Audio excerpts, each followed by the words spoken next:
Hi, everyone, and welcome to the session that's called Recrafting the Agora, Inclusive Agendas and Spaces. So we have four amazing speakers with us today, and my name is Regina Sipos. And so the starting point for our discussion today is let's say, the theory that the digital era has democratized the public sphere. So we have reached, some sort of democratization of access. And that this has also actually enabled several communities who previously have been invisible from above. So now they actually have the chance through digital tools to bring their perspectives into the limelight. Of course, at the same time, we can also not forget that the digital divide, it still exists.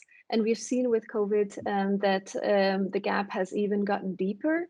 And just because communities are visible or are deemed visible, we can't say that their needs are being met or are being heard. Inclusion is definitely not a one-step process. So what we want to do today in this 45-minute session is to infuse new energy into inclusive discussions about technology, policy, and of course, society, the most important part of it all. And we will be doing this with our four panelists who work exactly with those communities. And we're going to ask them to tell us more about how they work towards influencing technology policy and especially achieving that it is actually enabled to move towards meaningful inclusion. So my first question to the four panelists, Gustaff, Harriman, Iskandar, Ruchi Jain, Ephraim, Kenyanito, and Prerna Mukharya, is going to be to briefly introduce themselves. Also, of course, tell us a little bit about their work and maybe with a focus, of course, on how you work with communities or if you work with policymakers, how can you actually make them aware of the needs of the communities, or how can the communities use technology to make others aware of their needs. And if you wish also to talk a little bit about how those communities are currently excluded from technology policy discussions. So I'm going to do this in the introductions in a very democratic alphabetic order, starting with Gustaff. Please go ahead. All right, hello. My name is Gustaff. I'm working with Common Room. It's like an open platform for art, culture, and ICT media that are based in Bandung, Indonesia. And in the past couple of years, I've been closely working with Kasepuan Ciptagelar Indigenous Village in West Java, which somehow we continue in developing the community networks initiative in different parts of Indonesia in order to address the digital divide challenges that are still happens in the region.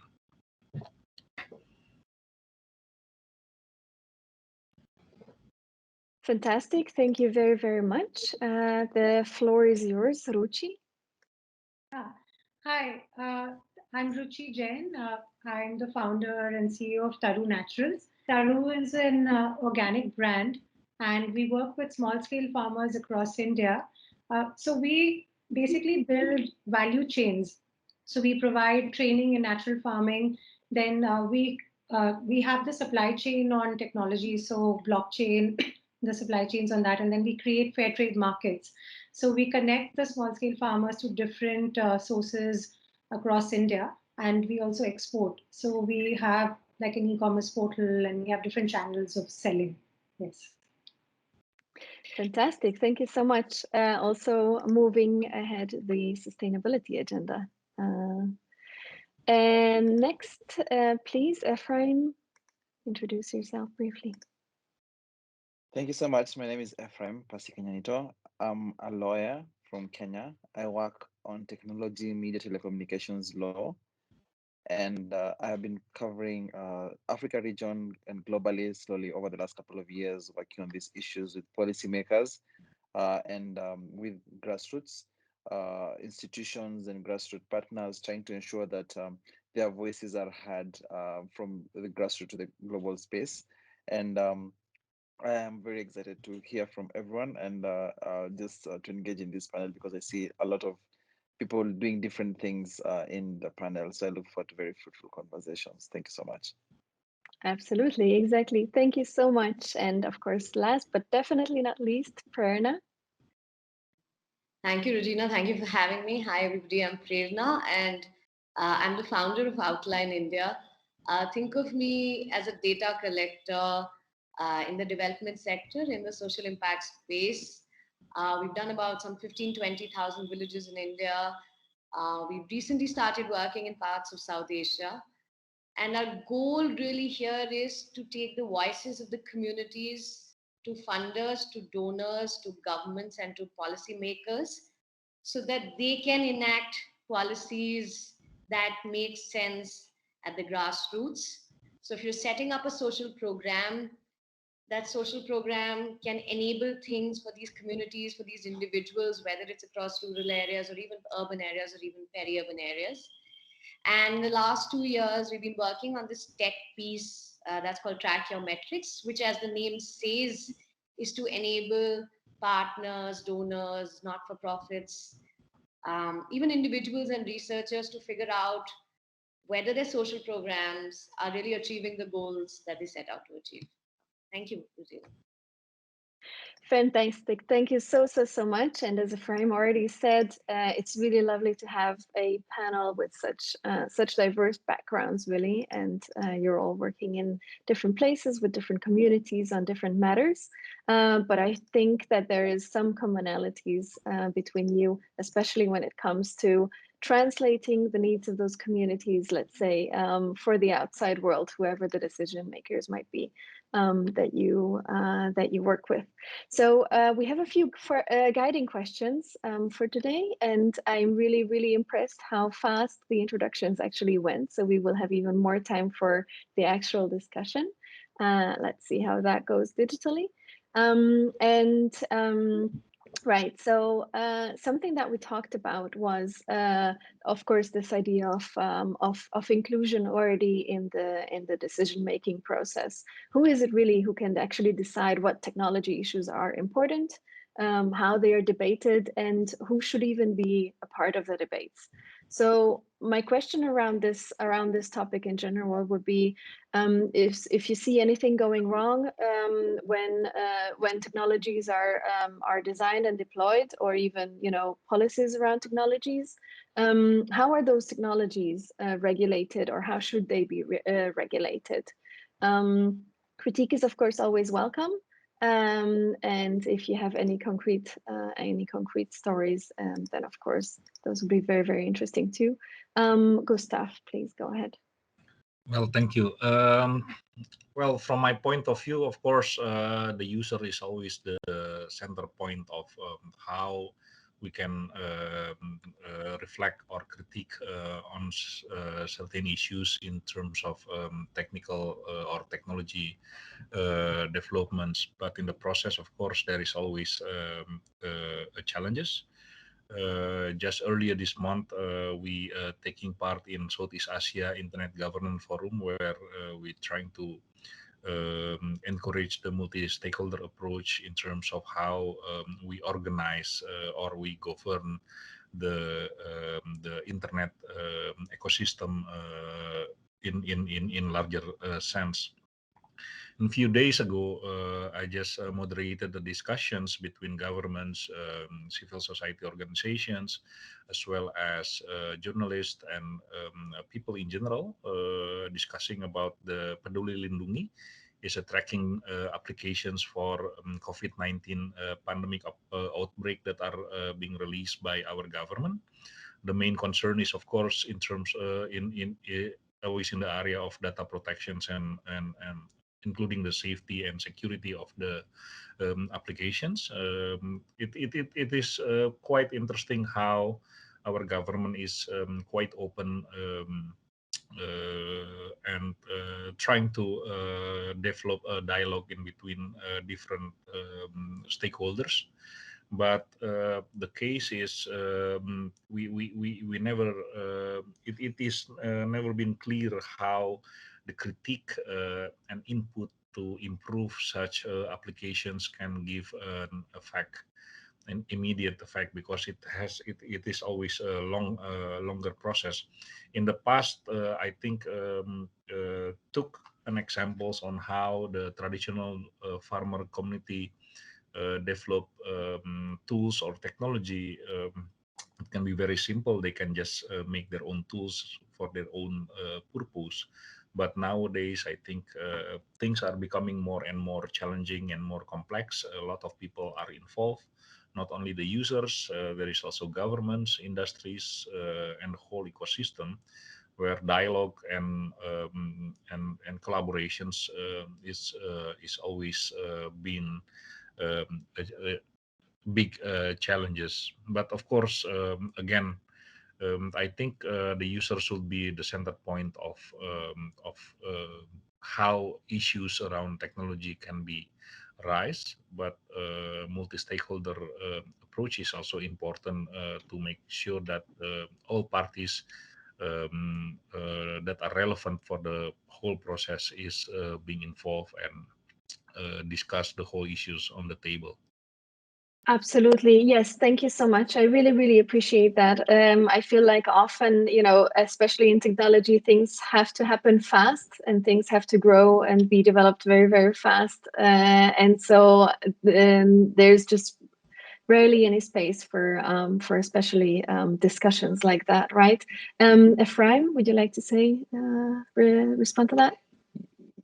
Yes, I'd just like to add to that and just mention, for example, how over the last couple of years, when technology is being designed, the issues of human rights come second. For example, you'll notice even with tech companies, whenever they are trying to hire or to come up with departments for human rights, they come afterwards, like years later after maybe there's been a data breach, there's been a few other concerns. So it's just, there's been a movement, especially after the European Union came up with the GDPR regulations in 2018.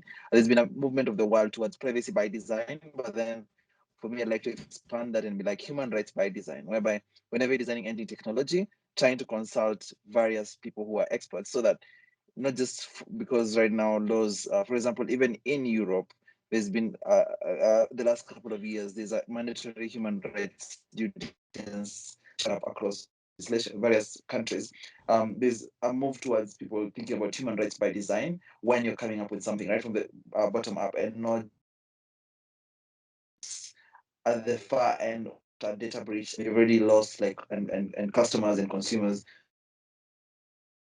So it's something that's to think about when it comes to business and human rights, and when businesses are in progress, right from design to execution. Thank you. Right, absolutely. Thank you so much. I think that is also such an important point. We've had the hacker community actually advise the German government on how to ensure that that these data collection apps, for example, the one on the spread of COVID, the tracking of COVID, is as safe and secure as possible. And at the same time, there is this major clashes between what the industry wants to see, seeing data as a new oil and just wanting to, of course, this is also a cliche by now, but basically wanting to collect all the data possible. And we have seen recent examples of how problematic that is when, especially with vulnerable communities, when data is collected that is then breached, and then this idea of let's say data minimalism, or what is actually collected about people, has just not been on the table at all, because that was not the goal of those who have been developing these technologies. Do we have anyone else who would like to weigh in on this? Yeah, I can drop in a quick thing. So we work with a lot of small scale farmers, and one of the things I would like to say is that they do a lot of day-to-day labor, a lot of day-to-day drudgery work, and often a lot of technologies are designed for large scale. So it's if you look at the research part of it, even in agriculture, the entire supply chain of food, and when you talk about India, it's a huge agriculture economy. So you were speaking of 50%, and small scale farmers are a very big part of that, right? So the technologies which are designed are kept in like the way it's aligned so far is basically a lot of the industry has developed it. But if you look at the entire bottom-up approach, if it was to be designed, there's a lot of innovations which have come from their end as well.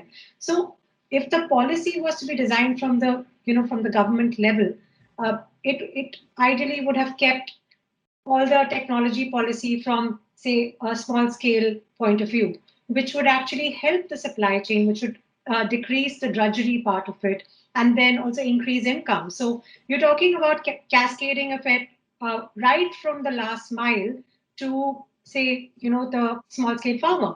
So yeah, I think there's a very big input which has to come when it comes to certain supply chains, especially with food, with, say, a product, any innovation, or anything going out into the market. You have to take it from bottom up. Yes. Right.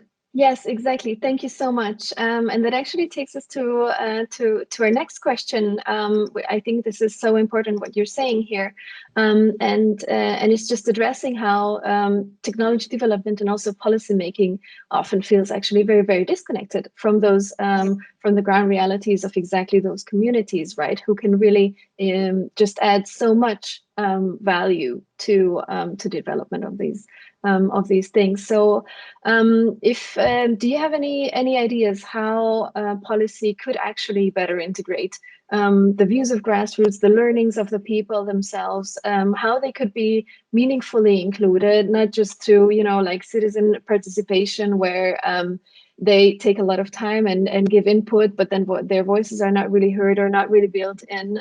So it's kind of just overburdening them oftentimes, getting this input from them. Are there any best practices that you can recommend? Okay, go ahead, please, Prerna. All right.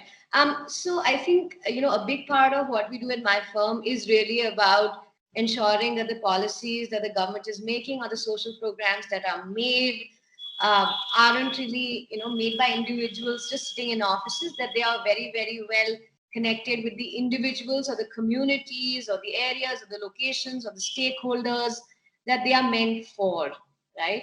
I think coming from India, Regina, the fact that there's a massive digital divide, we don't talk about it enough. And just if I was to, I'm a data person, if I was just to bring in numbers, about 65% of India still lives in its rural villages. And if I get down to how many of us really use the internet, numbers peg it at 60%, 50%. And then if you come down to, number of active internet users, that's even smaller. So there's only 25% of people living in India who are actually using the internet fairly often and not just sending good mornings and good evenings or music and videos and all of that. So, there's a very small part of India that's still actively using the internet to access information, access data, access educational resources, etc., right? So that's one part of a reality that we very often fail to forget or forget to discuss in our in our debates or discourses on Facebook, Twitter wars, all of that, right? So that's a very obvious reality which we don't like to bring up as often because it's not very cool, and no one wants to talk about that one person at the household level who's carrying a very simple non-smartphone. And across rural villages, it's really still the male household lead who's carrying that phone. So women and children don't have as much access online, right? So that's half of the story in one way. But COVID-19, the pandemic, has changed some of this. And when I say change, there are externalities, and externalities are both positive and negative, right? So negative in the sense, I think all of us are aware, healthcare and people, we've lost people and lost to learning outcomes, etc., etc. But because of all these negative externalities, a lot of people, a lot of organizations, a lot of communities had to real time figure out what to do.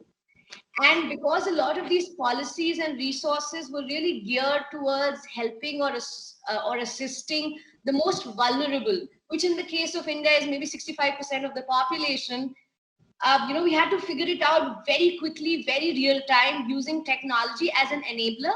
So for the longest time, I think the views of the ecosystem was, how can technology be a driver? I think what's really changed, Regina, right now is how can technology be an enabler? And that's brilliant, right? I mean, even for my organization, I collect data off the ground, like I said, right?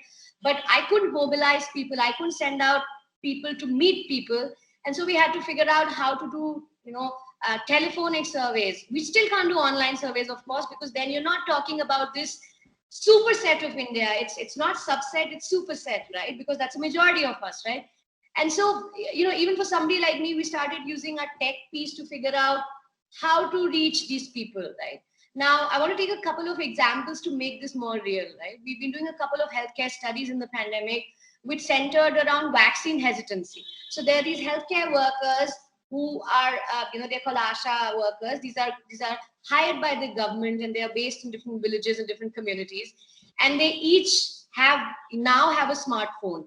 And using these smartphones, they could show videos to these women about, why vaccines are good or why vaccines are important, or how they could still, irrespective of the, their age or, any other preconceived notions they may have had, why these vaccines are good for them. So this is, a very good way for information to travel from whoever made that video sitting in New Delhi or Mumbai to, somebody in a very small rural village somewhere in Bihar, right?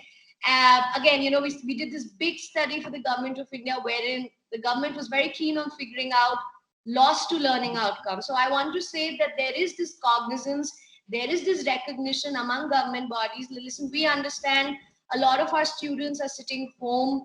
There's maybe one cell phone at the household level. Does it have internet? Does it not have internet? We're not so sure. And if that cell phone goes with the parent who's going for his daily wages or, for going for their job, then there's no phone at the household level. So how is this pupil, how is this child really going to view those videos, made at the, made by the school? And I think, again, in an expedited fashion, in a very organic way, we're all trying to figure out how to improve reach, how to, be better prepared should there be another unforeseen circumstance such as this. So positive and negative externalities, Regina. Over to you, please. Mm-hmm. Thank you so much for that insight. It's there were a lot of really, really important points made there. I think Ruchi wanted to also say something. Yeah. So when it comes to I actually want to give you an example of COVID-19 as well. We ran a farm to table relief fund, and overnight our farmers were stuck, right? And we had a lot of produce stuck in our office at the farmer, and our entire supply chain was disrupted.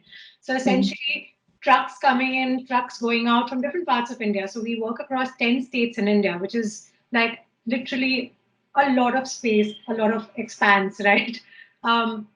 And overnight, when things are stuck, we weren't really able to get the produce. So we started through technology by the means of word of mouth, and especially using mobile phone. So I think mobile phone has been really, really powerful, especially while working with farmers, because we literally have video calls on a day-to-day basis, which is either at the warehouse or at the farmer level, or even when he or she, the farmer, has gone to the bus to put produce on the bus, right? So every part of the supply chain is on mobile phone right now, and we get videos, like real-time videos on what exactly is happening, which is very powerful. Like suppose the women are actually they are cleaning rice, we actually get an update on, this has reached here. So in that sense, that was really nice. And when we actually, during COVID-19, we could monitor every single thing on technology. And we started the Farm to Table Relief Fund and were able to pick up a lot of the, the farm produce and made relief packets out of it. So we did 126 tons of relief food packets from farmers. And a lot of these initiatives is what led to the future policy of COVID-19. So in this way, it was a very bottom-up approach of what the government actually came after, say, 2 to 3 months, because there was a lot of issues across India, especially with the labor and the migrant crisis, right, during the lockdown. But I would say that especially with the agriculture and the other part of it is that a lot of the small-scale farmers we work with suddenly got onto internet. They were not even there. Suddenly they realized that, we can sell on Amazon, The entire effort of starting their own website, and it's not like the schemes were not there before. So just because there were digital schemes, but the whole aspect of COVID-19 which came in, a lot of schemes started as well, and then they were able to plug in as well. So I think there's we have a long way to go. It's not like, it's just pristine, excellent, 100% there. But somewhere the whole digital economy has just started just because of COVID. And it has cascaded in the lives of small farmers or even like the rural areas in a very big way. When I go and travel to remote parts of Arunachal Pradesh or Nagaland, Assam, Uttarakhand, and many other places in India, right? You'll be surprised the connectivity of mobile phones is excellent. I mean, I can really get through to the borders of Indo-China border and get produce from there through our postal service, etc. So I think we have really leaped forward in a very accelerated way. But the inclusiveness of the value chain to make it more efficient, that is what is required, because I think people have cascaded too fast. Somewhere, I think the policy needs to catch up. They don't realize the kind of the development which is happening, the number of young people and the young entrepreneurs. I mean, every single day I get a call from a food entrepreneur who has left his job and gone to the village and started his business, like a farmer's son, and it's amazing, it's delightful. But then, they have to reinvent the wheel, all of that. So I think structures need to be put, that's where the policy needs to evolve in terms of technology and the bottom-up process. Yes. Mm-hmm. Yeah. And catching up with all these rapid, fast-paced things that have just happened overnight, right? Wow, fantastic! Thank you so much, Gustav. I found out there is always a policy gap in almost every aspect in our life, and how to deal with this gap is another game. I like an ideas that how technology can become an enablers in order to address this policy gap. But of course, technology is always a tools. We always need a sense of agencies almost in every one of us in order to move forward and making connections between policy and its ground realities. And as we all notice that the reality is a chaotic and always move very fast, while policies they want orders, but our realities doesn't like that. So I don't know how to deal with this. And but I'm agree that this is an ongoing process. This is an iterations that need to be fulfilled. And back again, I think what is important in the sense is this: there is always the needs of a group of people who are running these agencies forwards in terms of making connections between policy and its ground realities. It is not an easy process, but we have to make it works. I'd like to jump in right now with just an addition from the previous presenters. You've seen a lot of commonalities. I find a lot of commonalities between India, Indonesia, and Kenya, whereby, for example, in the same issues to do with, for example, the ones, for example, Prerna mentioned, where there's a lot of people in the rural community who are not online. So you can't fully only rely on online participation only and measure as a metric of meaningful participation, but then also catering for rural and offline communities. So I have 3 points that I'd like just to emphasize. One, issues to do with resources, ensuring that policy making right from the beginning, you've designed the resources, be it human, financial, time resource, in a way that is inclusive of everyone, and you have the right people, the right to synthesize the feedback that they get, because not everybody speaks English or the main language. So you have the right resources to figure that out. Second, time notification. So trying to ensure that policy making is done in like with good time, so that you're able to even receive letters from rural outside the capital city or outside where the policymakers are, to also covering that. So that's very, very important reforms that I'd be very glad to see, especially our lawmakers do when it comes to policy making, drafting of acts or bills.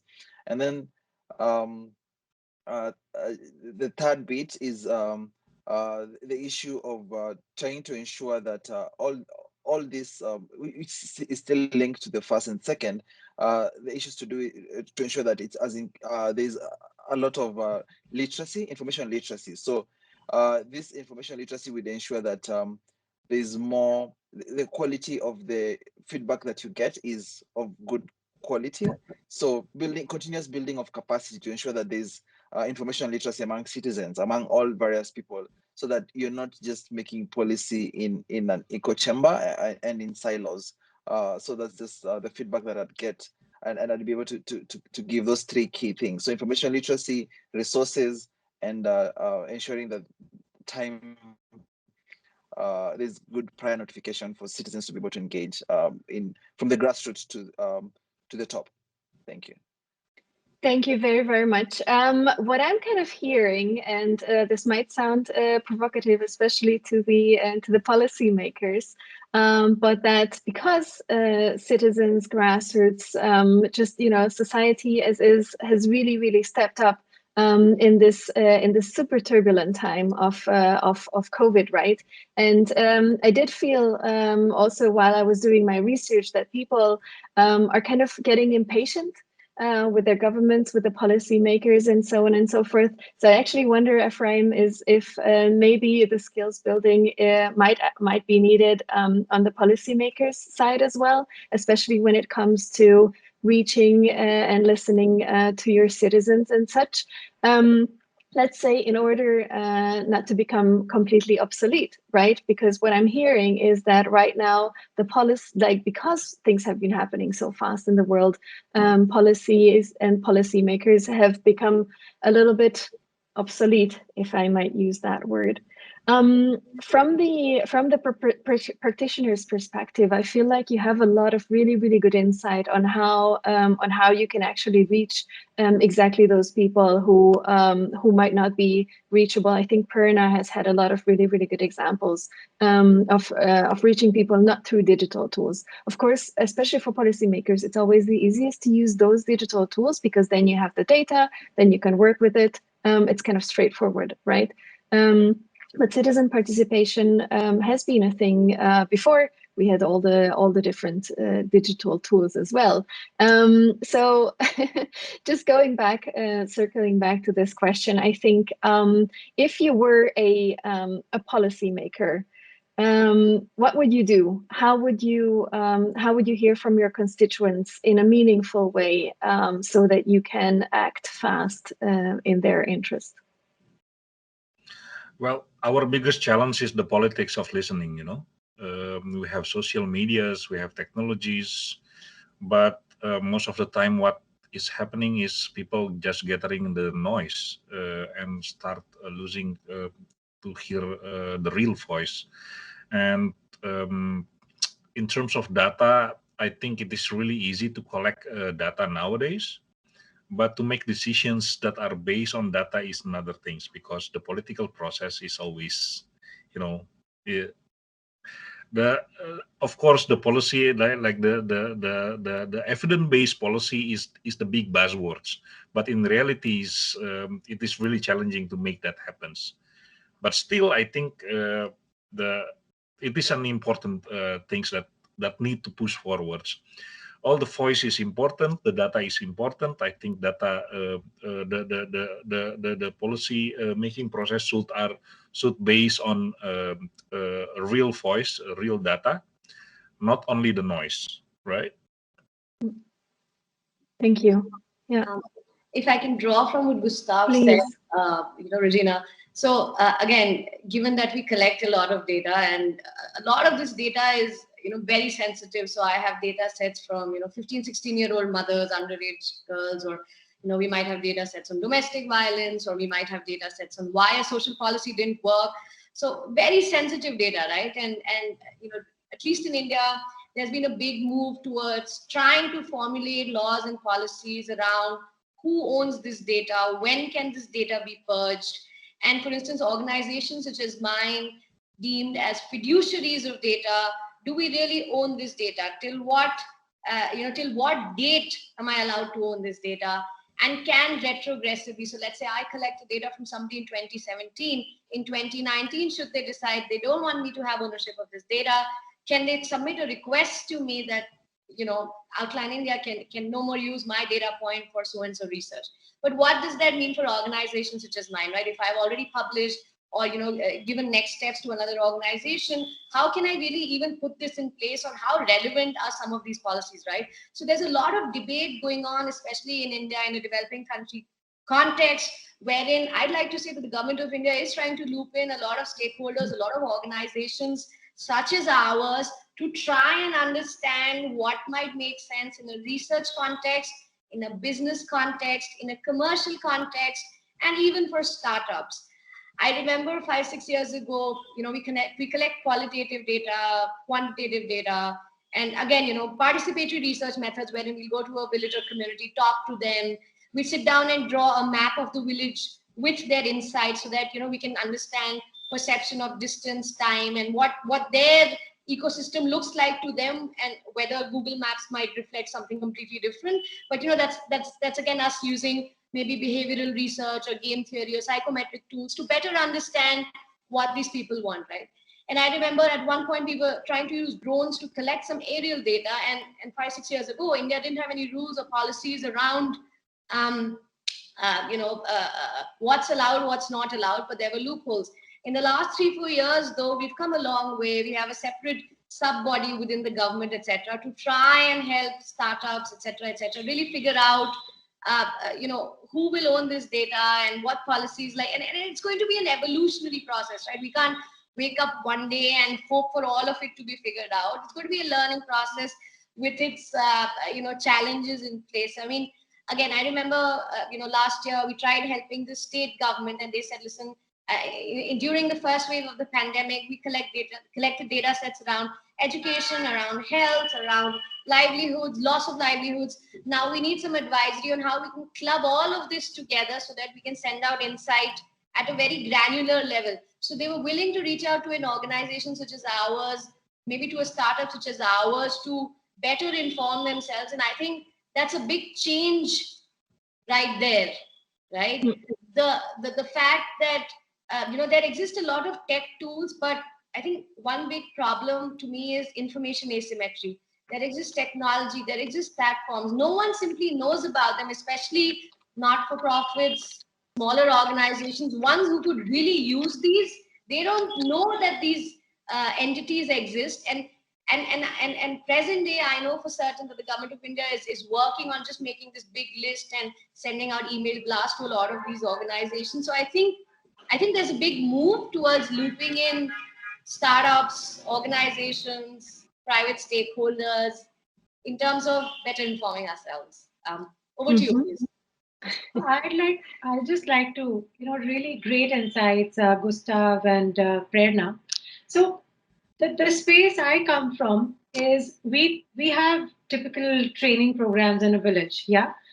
This is for the organic certification, which is certified by the government. Okay.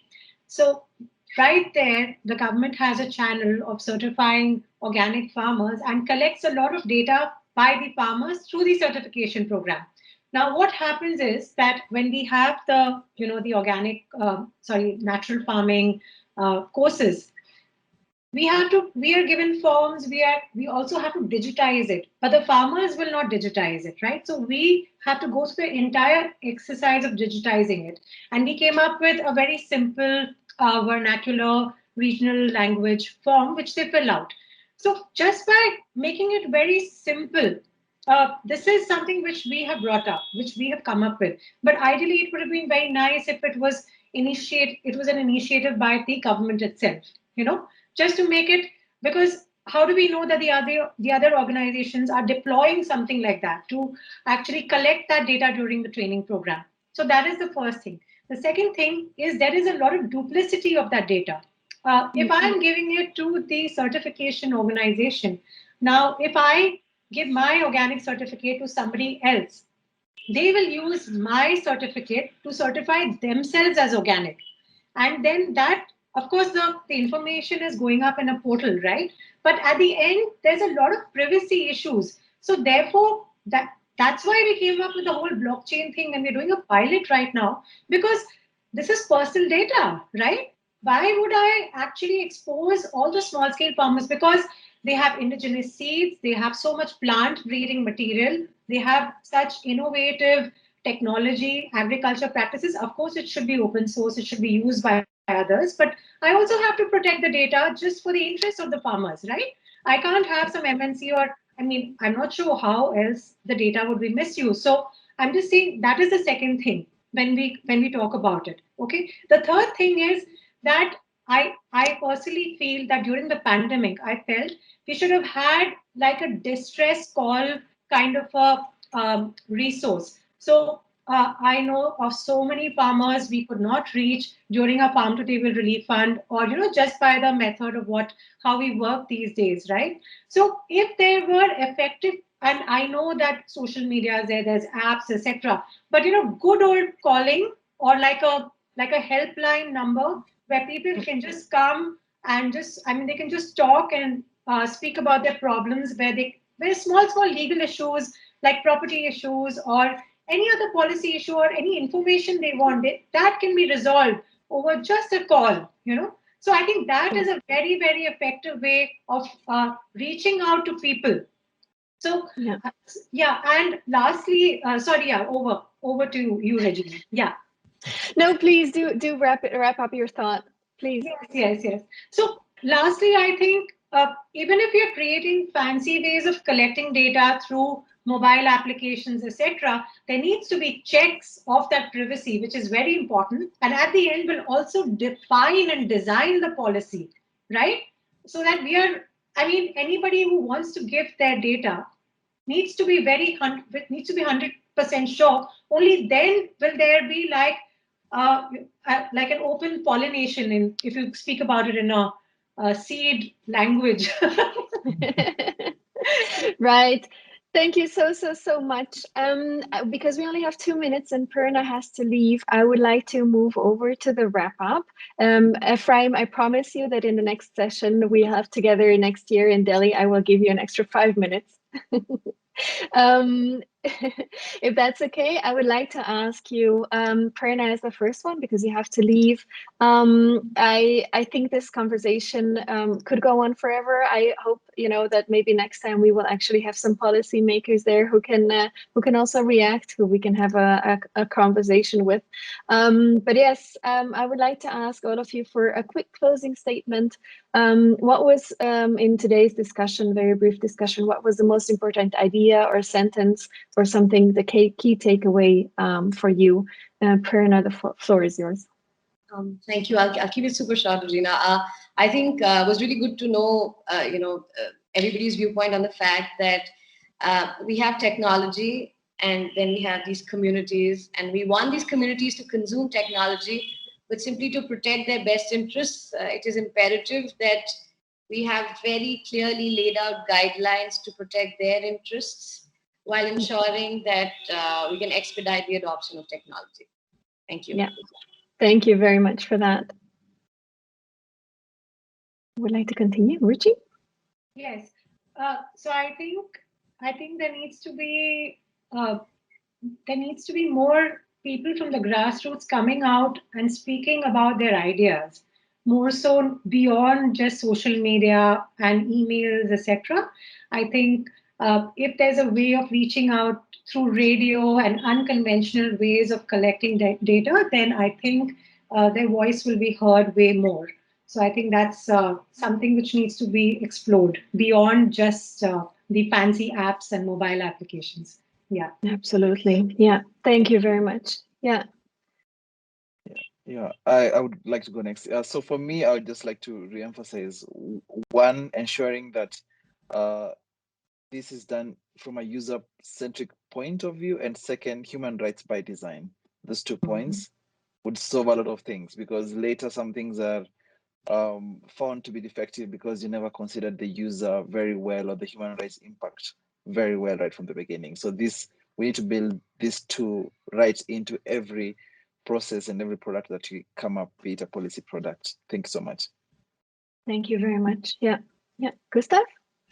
Well, I would like to bring our attentions to the pandemic. The COVID-19 pandemic is of course, this is not our first pandemic situation, and I believe it's not our last.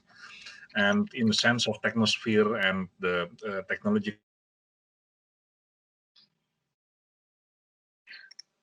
brainware, the software and hardwares, but shaping up the brainware is always challenging. So I think that is why the agenda of educations, literacy, and civic empowerment is always relevant, I think.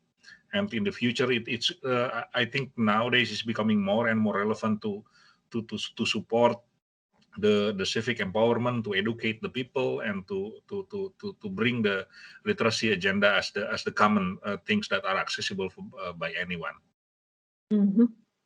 Right, perfect. Thank you so very much for all of your participation and the really extremely important points that you have been sharing with us, both from the field as well as from a higher level. I think that any policymaker could learn really a lot from you. So I hope they will be in touch with you in one way or another.